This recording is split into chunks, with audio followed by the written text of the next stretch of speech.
शुरू से ही हमारी एस्ट्रोलॉजी में आज से 100 साल 50 साल पहले से शुरू होते हैं। हमारे ना जो पंडित होते थे, जो मंदिरों में पूजा करते हैं पंडित, तो लोग अपनी कुंडली को ले जाया करते थे, तो उनसे जाके गुण मिलाते थे। गुण मिलान होते चंद्रमा के नक्षत्र से। तो ये चंद्रमा के नक्षत्र के अंतर्गत जो 36 गुण बनते हैं, तो उनको मिलाया जाता है।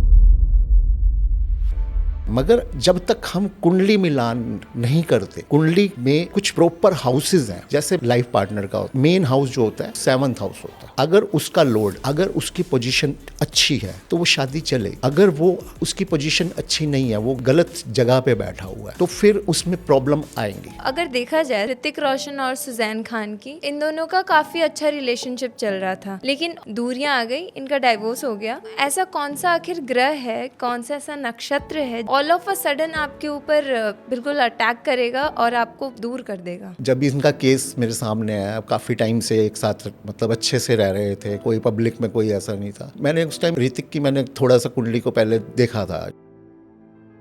काफी लोग चीटिंग भी कर रहे हैं, जैसे अगर हम सेलिब्रिटीज की बात कर रहे हैं तो समंथा है और चैतन्य, वो दोनों हस्बैंड वाइफ थे। काफी अच्छी उनकी रिलेशनशिप चल रही थी, but due to extra marital affair वो दोनों सेपरेट हो गए। एक्स्ट्रा मैरिटल अफेयर्स के अंदर ना सबसे ज्यादा जो मेन जो इसका विलन जो होता है वो राहु होता है।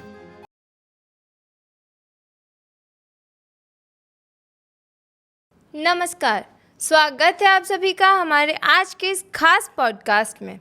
आजकल आपने अक्सर देखा होगा कि शादियां टूट रही हैं। 36 में से 32 गुण मिल रहे हैं। घर का वास्तु भी ठीक है, कुंडली के सभी दोषों को भी दूर कर दिया गया है, लेकिन फिर भी आखिर ऐसा क्या है जिसकी वजह से डाइवोर्स जैसे केसेस हो रहे हैं, ब्रेकअप हो रहा है लोगों के बीच? क्या मैच्योरिटी इसमें कोई रोल प्ले कर रही है, या फिर लोगों के अंदर एटीट्यूड आ गया है? आज इन्हीं सारे सवालों के साथ हम आज का ये पॉडकास्ट शुरू करेंगे।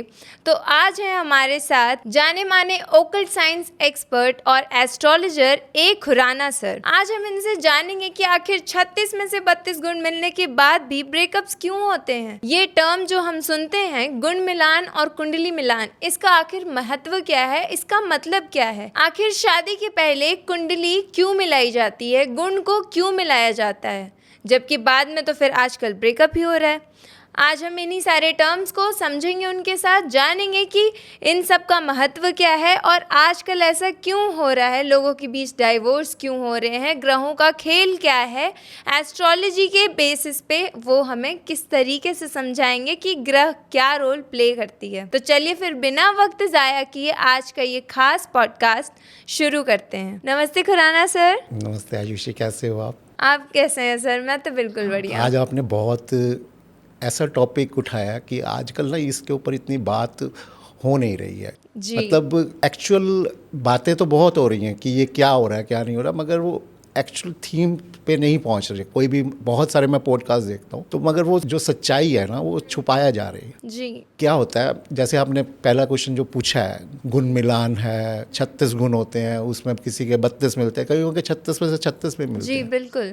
ठीक है, तो उसके बाद भी ब्रेकअप हो जाता है। 6 महीने या 1 साल के बीच में। पहले मैं गुण मिलान बताऊंगा, फिर आपको कुंडली मिलान बताऊंगा। Okay sir. जो पीछे से एक रोल चलता आ रहा है ना कि शुरू से ही एक हमारी एस्ट्रोलॉजी में, जब हम आज से 100 साल 50 साल पहले से शुरू होते हैं, हमारे ना जो पंडित होते थे, मतलब जो मंदिरों में पूजा करते हैं पंडित, तो लोग अपनी कुंडली को ले जाया करते थे, तो उनसे जाके गुण मिलाते थे। गुण मिलान होता क्या, मैं आपको बताऊँ जी। गुण मिलान होता है चंद्रमा के नक्षत्र से।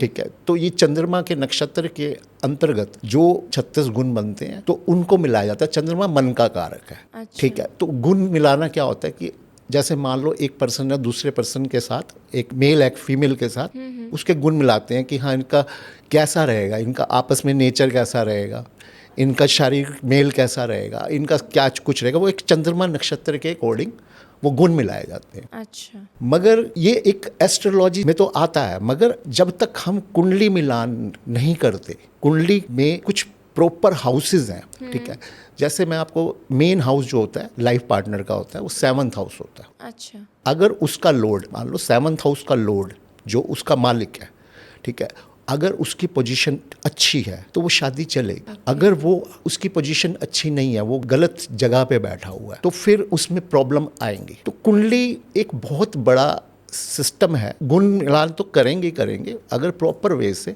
हम अगर कुंडली को भी मिलाते हैं तो फिर ये सब कुछ सेट हो जाता है। इसमें और भी काफ़ी कुछ डेप्थ होती है, मैं इसमें जस्ट ये नहीं कहूँगा। अब जैसे होता है कुंडली के अंदर, अगर इंसान का दूसरा घर, सेकंड हाउस, सेवंथ हाउस मैंने आपको बताया जी, लाइफ पार्टनर, और 11th हाउस उसके डिजायर्स का, अच्छा, उसकी फुलफिलमेंट ऑफ डिजायर, उसकी डिजायर पूरी हो रही है कि नहीं हो रही। दूसरा 7वां और 11वां घर, अगर कुंडली में उनके ग्रहों में ये नक्षत्र भी बार बार आ रहे हैं तो मैरिज सक्सेसफुल जाएगी। अच्छा, हाँ, चाहे गुण मिले भी ना हो, चाहे आपके 36 में से 10 गुण मिले हो, अच्छा, हाँ ये होता रहेगा, उनके आपस में नोक झोंक चलती रहेगी, मगर मैरिज नहीं टूटेगी, ये श्योर है। मतलब किस तरह की नोक झोंक चलेगी? नोक झोंक, गुण नहीं मिल रहे ना आपस में। अच्छा, आप मान लो आप मांसाहारी हो, हाँ, वो शाकाहारी है, जी। तो वो कहेगा यार तुम क्यों नहीं मांस छोड़ते, तुम कहोगे नहीं मैंने तो खाना है। तो इस टाइप का ना कुछ गुण आपस में क्रैश करते रहेंगे। तो गुण इसलिए मिलाया करते थे वो पहले, मगर अब एक एस्ट्रोलॉजिकल टर्म है कि एक अच्छे एस्ट्रोलॉजर को जिसको अच्छी नॉलेज है, प्लैनेट्स की अच्छी नॉलेज है, उसको नक्षत्रों की अच्छी नॉलेज है, तो मेरे हिसाब से अगर उनसे पूछ के अगर आप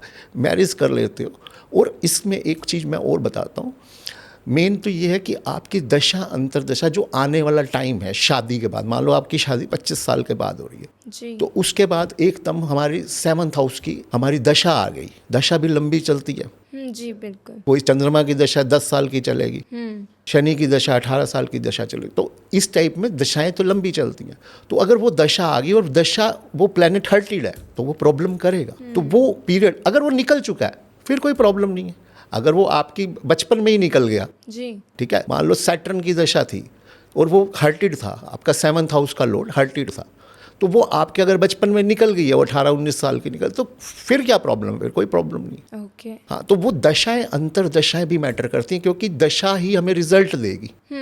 आपने अगर एक एग्जाम की तैयारी करी है, जी, आपने पूरा साल तैयार किया, तो रिजल्ट तो आएगा ना। बिल्कुल तो वैसे ही तो रिजल्ट दशा देगी आपको, दशा अंतरदशा। तो ये काफ़ी कुछ चीज़ें मैटर करती हैं। अगर मैं आपको एग्जांपल देता हूँ, मैं अपने एक क्लाइंट का, तो मेरे पास हॉरोस्कोप लेके आए, वैसे जस्ट बहुत अच्छे पुराने क्लाइंट थे। मैंने पूछा, मैंने कहा भी आपकी मैरिज लाइफ में कुछ प्रॉब्लम शो हो रही है, ठीक है, तो उन्होंने कहा कि नहीं बहुत अच्छी लाइफ चल रही है, हमारा बहुत बढ़िया है। मैं क्या, कुछ लग रहा है कि मुझे ऐसे कुछ दिख तो रहा है। तो काफ़ी देर बात होती रही, उसने मुझको शो नहीं किया। मैंने कहा शायद कुछ ना कुछ टाइमिंग का प्रॉब्लम होगी, क्योंकि उसके ना नक्षत्र में, एक बार और बताता हूँ, 2711 मैंने आपको बताया जी, 2711 मतलब उनका जो 12वां घर होगा ना, जैसे सेकंड हाउस का जो 12वां घर है उससे पीछे का वो फर्स्ट हाउस है, 7th हाउस का 6th हाउस है, और 11th हाउस का 10th हाउस है। अगर 1 6 10 अगर ये एक्टिव है तो ये मैरिज में प्रॉब्लम दिखाते हैं। तो वो दोनों की हॉरोस्कोप में उन दशा अंतरदशाओं में वो दिख रहे थे बार बार। अच्छा, तो मैंने कहा यार कुछ ना कुछ तो प्रॉब्लम नज़र आ रही है। मैं फिर 5-7 मिनट 10 मिनट बात करता रहा उनसे। तो उन्होंने बताया, कहते हम तकरीबन 6 साल से, मैं दिल्ली जॉब कर रही हूँ और ये नागपुर है, ओह, बट इट मीन्स कि उन प्लैनेट्स ने उनको सेपरेट किया हुआ था। वैसे वो आपस में दोनों की बहुत अच्छा कॉम्बिनेशन था। वो वहाँ पर नागपुर में जॉब कर रही थी और वो दिल्ली में जॉब कर रहा था, मगर प्लैनेट्स ने तो सेपरेट कर दिया ना उनको। जी। तो हम अब इससे क्या आइडिया लगाएं कि जी उसका डिवोर्स हो जाएगा? नहीं, बिल्कुल, ठीक है ना। तो ये चीज़ें ना एक समझनी पड़ती हैं, आपको बात करनी पड़ती है। Actually we are not a astrologer, we are consultant. Okay, ठीक है, तो हम उनसे बात करते हैं, समझते हैं कि अगर आपकी हॉरोस्कोप में ये चीज़ें आ रही हैं, हाँ, अगर वो सेपरेट ना होते तो 100% प्रॉब्लम थी। वो साथ में होते, क्योंकि कुंडली बता रही थी ना दोनों की, जो सेपरेशन 1 6 10 का दिखा रहे थे, नक्षत्र से में शो हो रहा था, तो वो जरूर प्रॉब्लम करते। अब क्या हुआ, प्लैनेट्स ने या परमात्मा ने अपने आप ही उनको एक सिचुएशन ही ऐसी दे दी कि आपको 5-6 साल जब तक ये प्लैनेट सेपरेट दिखा रहे हैं तो उनको अलग ही रहना है। हाँ, तो ये चीज़ें काफ़ी आती हैं। तो ये इन चीज़ों के ऊपर ही सारा होता है। और दूसरा मैं आपको बता देता हूँ, इसमें कुछ एक प्लैनेट्स का रोल रहता है। ओके, केतु है, काट करता है। जैसे नाड़ी में, बीएनएन में हम मानते हैं कि एक लेडीज़ की कुंडली में मंगल हस्बैंड है, ओके, ठीक है। अगर मंगल का संबंध ट्राइन में किसी तरीके से केतु से, राहु से बन रहा है और नज़दीक संबंध बन रहा है तो प्रॉब्लम आएगी, ओके, प्रॉब्लम आती रहेगी बीच बीच में। ठीक है, वो दशांतर दशा मैंने आपको बता दिया, या गोचर के अकॉर्डिंग जब भी गोचर उनका बनेगा तो उनके आपस में प्रॉब्लम आएगी। और अगर एक जेंट्स की कुंडली में, एक आदमी की कुंडली में शुक्र का केतु या राहु के साथ कुछ ना कुछ संबंध बन जाए, कुछ ट्राइन में संबंध बन जाए, तो सेम मैंने आपको जैसे बताया कि ये प्रॉब्लम्स आएंगी। और वो दशांतर दशा में तो फिर मेजर आएगी, और जो उनका गोचर बन रहा होगा उसमें भी आएगी, जो साल 2 साल 3 साल 5 साल के बाद बन जाएगा, तो वो प्रॉब्लम आएगी। तो ये चीज़ें ना काफ़ी डीप स्टडी होती है। हम पीरियड भी बता देते हैं कि इस टाइम आपका ये प्रॉब्लम रही थी, या पास में रही थी, या आने वाली है। तो क्लाइंट को समझ में आ जाता है कि हाँ बिल्कुल, या पास में जब आपने मेरे को बोला कि ये इस पीरियड में हमारे सेपरेशन तक के योग आ गए, तो वो चीज़ रहती है। ओके। मगर एक चीज़ से नहीं है कि आपको कि गुण मिला लिए, कि अगर हमने देख लिया, ये देख लिया, तो वो हमें पूरा प्रॉपर कुंडली का चार्ट बनाना पड़ता है, प्रॉपर न्यूमरोलॉजी से भी चेक करना पड़ता है। सर तो मतलब यहाँ पे कंक्लूजन ये निकल के आता है कि सिर्फ गुण मिलाना काफ़ी नहीं है, कुंडली मिलान भी ज़रूरी है। बिल्कुल सब बिल्कुल। आई थिंक कुंडली मिलान ज़्यादा ज़रूरी है गुण मिलान से। नहीं, दोनों प्रोपोर्शनल चलेंगे। ओके। हाँ, ये कह सकते हैं कि 30% 40% गुण मिलान होगा और उसके बाद होगा। सर तो अगर देखा जाए सेलिब्रिटीज़ का, तो आजकल सेलिब्रिटीज़ में जैसे फॉर एग्जांपल ले लेते हैं ऋतिक रोशन और सुजैन खान की, तो इन दोनों का काफ़ी अच्छा रिलेशनशिप चल रहा था, लेकिन ऑल ऑफ अ सडन इनके बीच में दूरियां आ गई, इनका डाइवोर्स हो गया। तो ऐसा कौन सा आखिर ग्रह है, कौन सा ऐसा नक्षत्र है जो ऑल ऑफ अ सडन आपके ऊपर बिल्कुल अटैक करेगा और आपको दूर कर देगा? सेलिब्रिटीज़ की मैं देखता रहता हूँ, तो जब इनका केस मेरे सामने आया, काफ़ी टाइम से एक साथ मतलब अच्छे से रह रहे थे, कोई पब्लिक में कोई ऐसा नहीं था, तो मैंने उस टाइम ऋतिक की मैंने थोड़ा सा कुंडली को पहले देखा था, शेयर किया था, एक तो मेरे पॉडकास्ट के अंदर मैंने जिक्र किया था। मैंने उनको बताया था कि जब इनका शनि और केतु का पीरियड आएगा ना ऋतिक का, तो इनका कुछ ना कुछ हस्बैंड वाइफ की प्रॉब्लम आपस में शेयर होगी, मार्केट में आएगी, शुरू होगी। मगर मैं इतना नहीं सोचता था कि उनका सेपरेशन तक हो जाएगा। तो वही आपको मैंने जैसे बताया, दशांतर दशा जब वो आ गई तो वो अपना काम करेगी ही करेगी। मगर ना एक चीज़ होती है सेलिब्रिटीज़ के केस में ना, इनका 5वां घर बहुत एक्टिव होता है। 5वां घर होता है इनकी एक्टिंग का होता है, इनका कैमरा वगैरह जो ये एकदम हमेशा रहते हैं, बहुत एक्टिव होता है।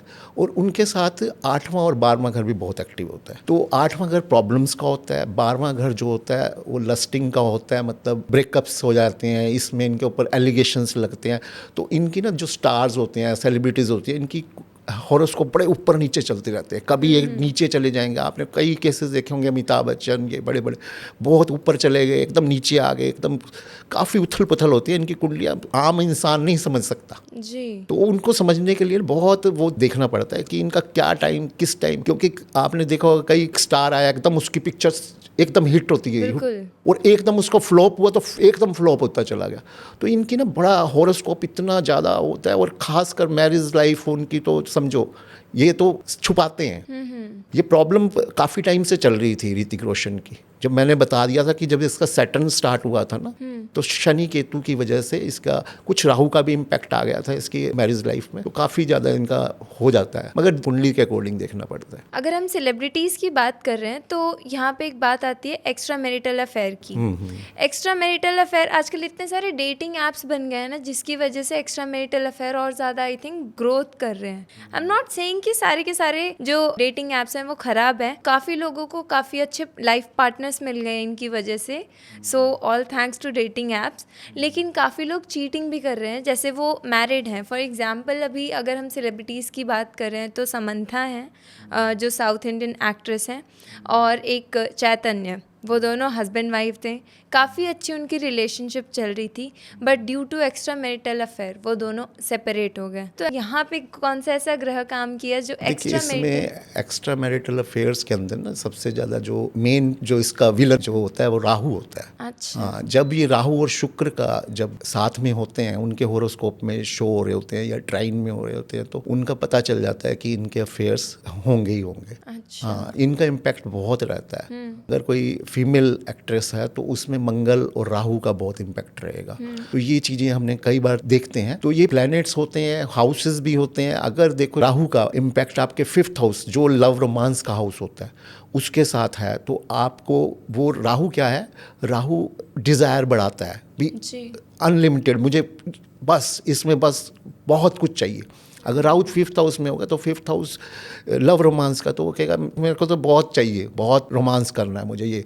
अगर 7th हाउस मैरिज का है तो मैरिज में बहुत कुछ चाहिए। मैरिज में क्या चाहिए, मुझे वाइफ से सेटिस्फेक्शन नहीं, और कोई और वाइफ चाहिए। अच्छा, तो वो सेटिस्फाइड नहीं होने देता राहु। तो राहु शुक्र के साथ अगर इम्पैक्ट कर रहा है तो फिर वो बंदे की ना बस वो कर देता है, लाइफ में सेटिस्फेक्शन नहीं आने देता, कहता भी मुझे और चाहिए, Expectations बढ़ा बहुत दे ज़्यादा बढ़ा देता है। दूसरी चीज़ मैंने जो देखी है इसमें मंगल शुक्र का भी रोल। मंगल एक मैन एनर्जी है, शुक्र एक फीमेल एनर्जी है। तो अगर ये दोनों भी साथ में हो या ट्राइन में हो या कुछ ऐसा आपस में रिलेशन बना रहे हो तो बहुत ज़्यादा बंदा बहुत अग्रेसिव होता है इन चीज़ों के लिए, बहुत पागल होता है। उसको बस हर समय बस यही चाहिए होता है, या चाहे फीमेल की कुंडली में हो चाहे मैन की कुंडली में हो। ये मंगल एनर्जी है, शुक्र बिल्कुल एकदम रोमांस है। तो अगर ये दोनों प्लैनेट्स इकट्ठे हैं तो फिर ये चीज़ें आम बात होती हैं। बाकी दूसरी बात आपने कही, जो आपने ये ऐप्स वगैरह की जो आजकल बहुत डेटिंग ऐप्स की बात बताई है, वो भी एक तरीके से राहु है। राहु टेक्नोलॉजी का मालिक है। अच्छा। हाँ, तो ये टेक्नोलॉजी इसमें लेके आया हुआ है, मगर ये भ्रम भी है।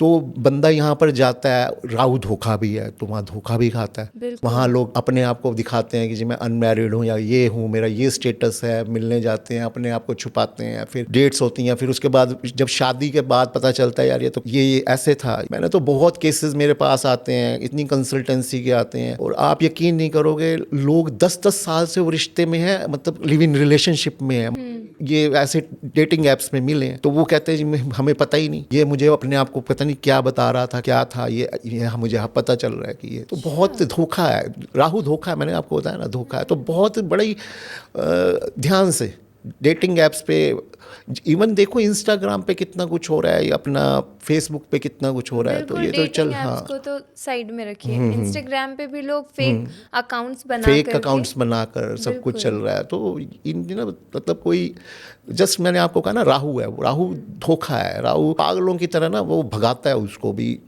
इधर भाग उधर भाग। तो इसलिए थोड़ा सा स्पिरिचुअलिटी में आओ, अपने आप को संभालो, अपने आप का ध्यान करो, अपने आप को देखो। क्योंकि इसमें ना कुछ नहीं, मैं आपको बताता हूँ कि जब तक आप अपने आप से नहीं जुड़ोगे तब तक आप उस ब्रह्मांड से नहीं जुड़ पाओगे, उस कनेक्शन से नहीं जुड़ पाओगे, अपने सोलमेट से नहीं जुड़ पाओगे। सोलमेट ही होता है, एक इंसान का सोलमेट होता है जो आप बात कर रहे हो, जिससे हमारी शादी होनी है। जब तक हम अपने आप से नहीं जुड़ेंगे तब तक हम सोलमेट से नहीं जुड़ेंगे। मगर ये यहाँ पर ये केसेस ये होते हैं कि इंसान बस ये कहता है कि यार वो मेरे को मिल जाए, वो दुनिया की सबसे असीम लड़की हो, ये हो, वो लड़की कहती है ये उसके अंदर ये चीज़ें होनी चाहिए, ये चीज़ें होनी चाहिए। तो वो एक भागम भाग लगा रहता है, और ये प्लैनेट्स फिर उनको नचाते हैं अपने अकॉर्डिंग। जी बिल्कुल। तो जितना आप अपने आप को मेडिटेट करोगे, अपने आप को इसमें लाओगे, तो उतना ही आप इन चीज़ों से दूर भी होगे। पता है क्या हुआ आजकल, ऐसे करते करते रील बना दे, एक रील पे टिक ही नहीं रहा इंसान, और वैसे उसका दिल है एक जगह टिक ही नहीं रहा। बिल्कुल ठीक है ना, वो ऐसे ऐसे करता जा रहा है 2 मिनट में, और फास्ट होता जा रहा है।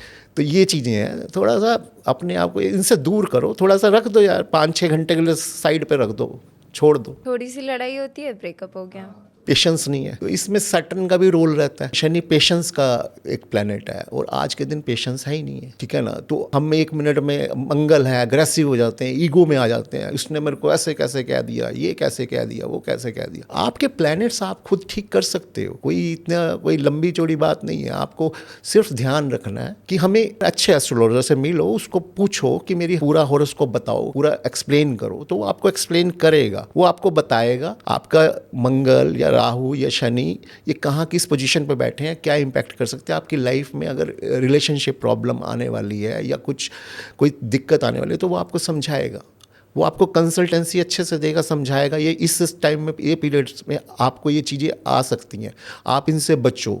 आपको कैसे बचना है वो कुछ रेमेडीज़ भी बताएगा, तो करो। वो बताते हैं, अच्छी रेमेडीज़ बताते हैं, उन प्लैनेट्स को ठंडा करने की रेमेडीज़ बताते हैं, तो वो हो जाता है। कोई इतनी बड़ी बात नहीं है, और आजकल हो भी रहा है। अगर कोई अच्छे एस्ट्रोलॉजर के पास चला जाए जो आपको पूरा हॉरोस्कोप अच्छे से जांच ले, शादी क्या वो हर चीज का बता देगा। आप किस टाइम क्या गेन करोगे, आपकी गाड़ी किस टाइम आएगी, आपका घर कब बनेगा, आपके बच्चे कब होंगे, आपके बच्चे क्या करेंगे, क्या बनेंगे, वो सब बता देगा। हाँ, वो आपके हॉरोस्कोप से ही बता देगा, ठीक है ना। तो ये चीज़ें कोई बड़ी बात नहीं है, मगर आपको थोड़ा सा अपने आप में जाना है। First who I am, exactly, ठीक है ना, मैं कौन हूँ, पहले अपने आप को पहचानो, आप क्या करना चाह रहे हो, कहाँ पर जा रहे हो। ये अगर देखो आगे आगे और फास्ट होता जाएगा। ये आजकल हाँ, जनरेशन, हाँ, आपने जनरेशन देखो वो रुक ही नहीं रही, भाग रही है, और भागने से कुछ नहीं मिलता, मैं आपको बता रहा हूँ, छोड़ने से मिलता है। जब तक आप छोड़ना नहीं सीखोगे ना, तब तक कनेक्टेड नहीं हो पाओगे। और जिस दिन वो इंसान छोड़ना शुरू कर देता है ना, मेरे पास एक ना अभी कुछ दिन पहले की बात है, एक बड़ी एक वो है, अपना नाम तो नहीं लूँगा, बॉलीवुड में एक अच्छी एक्टर है, तो उसका ब्रेकअप हो गया था। तो उनको किसी ने रेफरेंस मेरा दिया, तो मेरे पास फ़ोन आया, तो उन्होंने कहा कि मुझे वो इंसान चाहिए, किसी कीमत पे भी चाहिए। तो मैंने हॉरोस्कोप वगैरह देखा उसका, मैंने कहा एक काम करोगे, मैं कहा वो मिल जाएगा मगर आपको छोड़ना पड़ेगा। कहती मैं छोड़ नहीं पाऊंगी। मैं कहा फिर नहीं मिलेगा। मैंने कहा माइंड से बिल्कुल दिमाग से हटा दो, जब तक आप छोड़ोगे नहीं वो मिलेगा। तो उसके बाद उसका फ़ोन आ गया था मुझे 15 दिन के बाद, कहते हैं हाँ उसकी कॉल आनी शुरू हो गई है। अब ठीक है, पहले अच्छे से बात नहीं करता था, लिव इन में थी। तो मैंने कहा नहीं, देखो पता है क्या है, अब इसी पे ही कोई इंसान अगर किसी और एस्ट्रोलॉजर के पास जाएगा तो वो उसको कई उपाय बता देगा, ये कर लो, वो कर लो, वो कर लो। जब तक आप उस चीज़ को समझोगे नहीं, ठीक है ना। हम पता है क्या कर रहे हैं, हम ये कह रहे हैं कि हमारी तरह हम जैसे सोचते हैं वैसे दुनिया चले, ऐसे नहीं होता। नहीं, जो होना है वो तब होना है जी, ठीक है ना। तो आप उसको छोड़ दो ना, अभी क्या पता वो थोड़ा सा टाइम मांग रहा हो, थोड़ा सा आप अपने एक डिस्टेंस मेंटेन करना चाहते हो, तो आप कोई बात, पर्सनल स्पेस चाहिए। पर्सनल स्पेस भी हो सकता है, कुछ ग्रह चाल भी हो सकती है, ग्रहों की दशाएं भी हो सकती हैं, अंतर दशाएं भी हो सकती हैं। कुछ टाइम में ठीक हो जाती है, कुछ थोड़ा सा टाइम लगता है इन चीज़ों को। तो इसमें कोई इफ एंड बट वाली बात नहीं है, मगर जो आपकी किस्मत में लिखा वो जरूर मिलेगा। सर, जेनजीज और मिलेनियल्स, ये दो आजकल ऐसे पर्सन पर्टिकुलरली चल रहे हैं जिसे इंसान ने डिस्क्रिमिनेट कर दिया है दोनों सेम, बट डिस्क्रिमिनेशन की वजह से इन दोनों को अलग अलग कर दिया। लेकिन दोनों के अंदर पेशेंस लेवल बहुत कम है, चाहे वो मिलेनियल्स हो या फिर जेनजीज हो। दोनों के बीच अगर रिलेशनशिप चल रहा है, पर्टिकुलरली हम अगर बात करें जेनजीज की, तो इनके बीच तो भाई अलग ही वो चल रहा होता है, situationship, benching and all, I don't know what. तो इन लोगों के बीच पेशेंस बहुत कम है, छोटी छोटी बहस होती है, ब्रेकअप कर लिया, फिर एक नए सिचुएशनशिप में आ गए, फिर उससे बहस हुई, ब्रेकअप कर लिया, फिर नए सिचुएशनशिप में आ गए। तो यहाँ पे बात आती है कि एक मंगल दोष, हमने नाम सुना है, मंगल दोष होता है, और शनि और राहु दोनों साथ में है।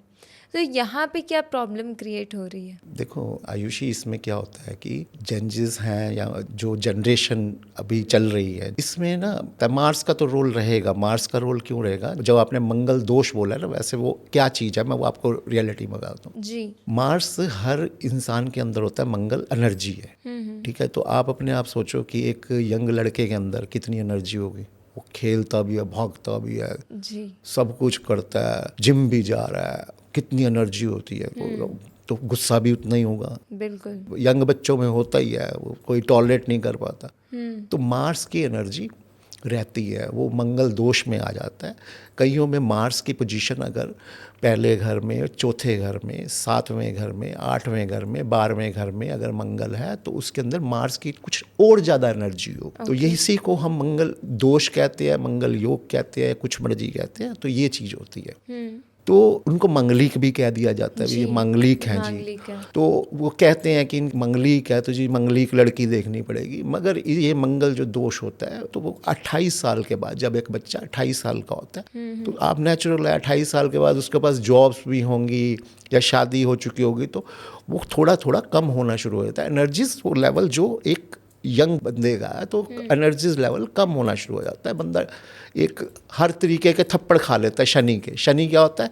पेशेंस लेवल, मेहनत, काम, कर्म, ठीक है। तो शनि के थप्पड़ खा लेता है उस टाइम तक, 28 साल तक। तो वो आराम से टिक जाता है, यार नहीं अब नहीं है पंगा लेना, यार अब आराम से बैठे हैं ये।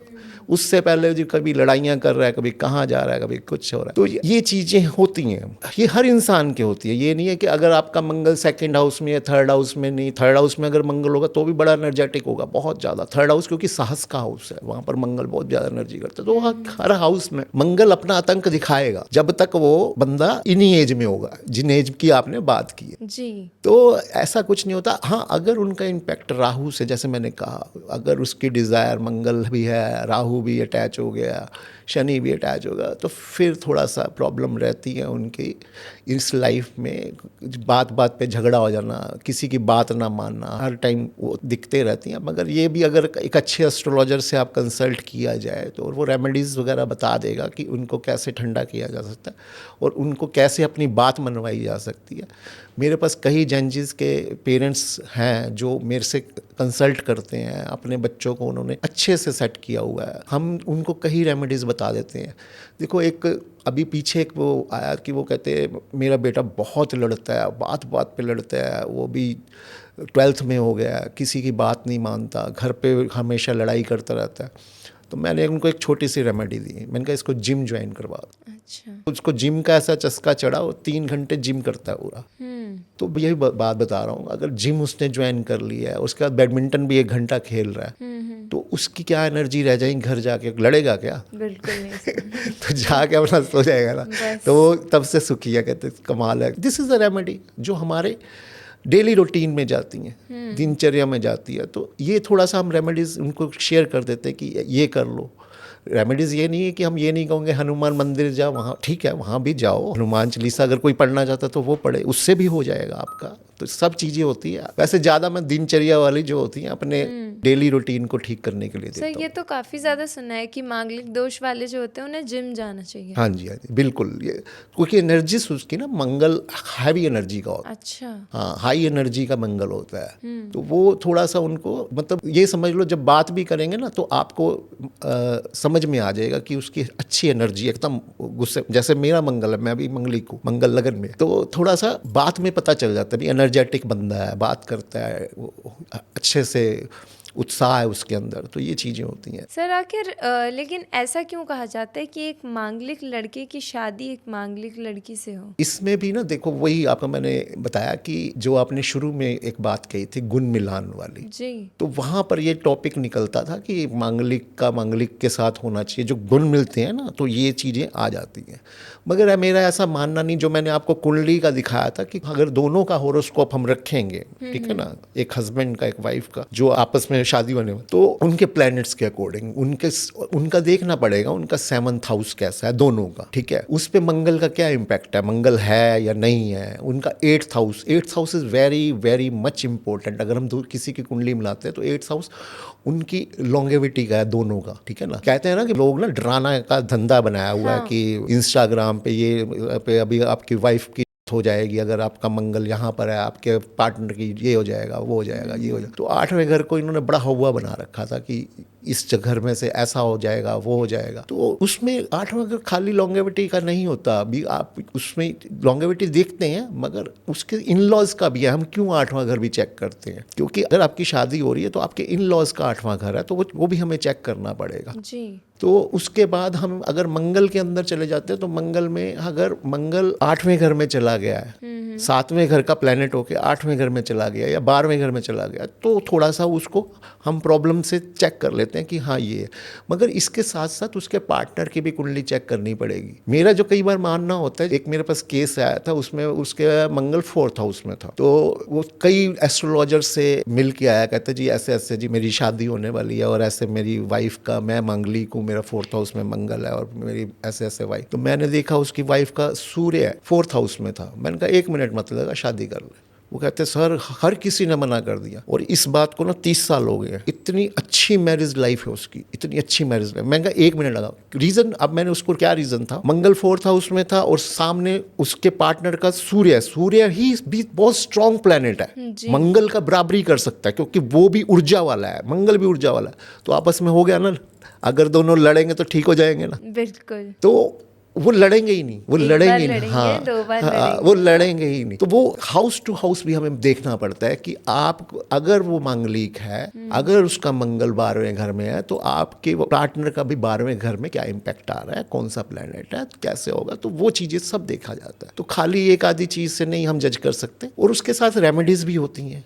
ऐसा तो नहीं होता ठीक है ना। मैं वही बात बताई थी ना सोलमेट वाली, जब तक सोलमेट आपको मिला हुआ है ना तो शादी तो करवाएगा ही। ठीक है, ये कार्मिक संबंध होते हैं, कर्म होते हैं। आपने कई केसेस में देखा होगा, कोई एक पर्सन आपकी लाइफ में आया, ठीक है, मेरी लाइफ में आया, वो एज ए ये नहीं है कि कंपेनियन आया। मान लो जैसे मान लो मेरे को अभी कोई 3-4 साल पहले कोई पार्टनर था, मेरे काम में एक पार्टनर आ गया, मतलब वो पहले मेरे पास जॉब करता था, मेरे को ठीक लगा, मैं अकेला था काम में, मैंने उसको मेरे पार्टनर्स ने निकाल दिया था, तो मैंने कहा चल कोई नहीं, मैंने अपना एक नया बिजनेस स्टार्ट किया था, मैंने कहा चल तू उसमें मेरा पार्टनर बन जा। तो वो मेरे साथ 3-4 साल अच्छा काम किया उसने, मगर फिर लास्ट में उसने चीटिंग कर ली। अच्छा। तो फिर मैं काफ़ी टाइम उसको सोचता रहा अपने लाइफ में भी, मैंने कहा यार उसने अच्छा नहीं, मैं तो अपने बच्चे की तरह उसको, मतलब वो एक जगह तो जॉब कर रहा है, कर्जों में है, सब चीज़ों में है, तो एक तरफ वो कहाँ निकल गया और फिर मेरे को चीट कर रहा है। तो फिर मैंने बड़ा सोचा, मैंने कहा छोड़ो।